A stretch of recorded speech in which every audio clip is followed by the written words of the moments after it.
The Labubu doll that watched us sleep. The storm had been raging for hours when Raito returned to the safe house. Shiro was in the corner holding something wrapped in an old cloth. You will not believe what I found, Shiro said, unwrapping it. It was a doll. Not just any doll, a Labubu doll with big glassy eyes and a permanent smile.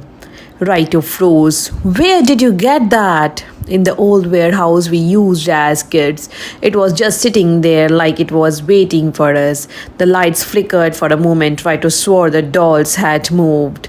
That night, Shiro placed the doll on the shelf in their room. Around 2 a.m., Raito woke up not because of the storm but because he felt something watching him. He returned his head.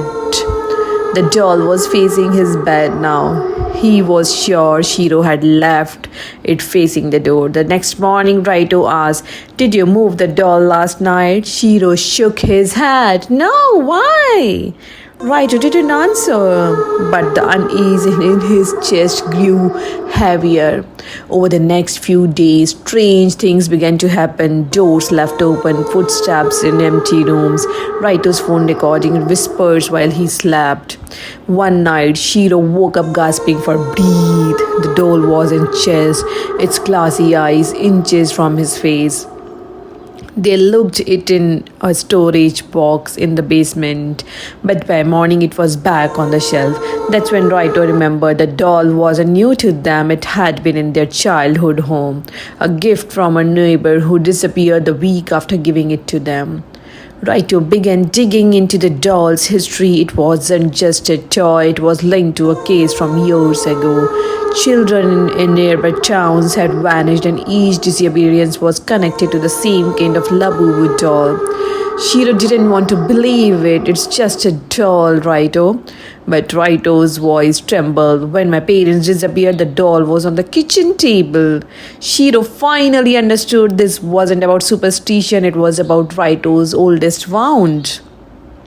That night the power went out. They lit a candle, but the shadows seemed to move on their own. The doll was gone from the shelf. A whisper came from behind them, a child's voice.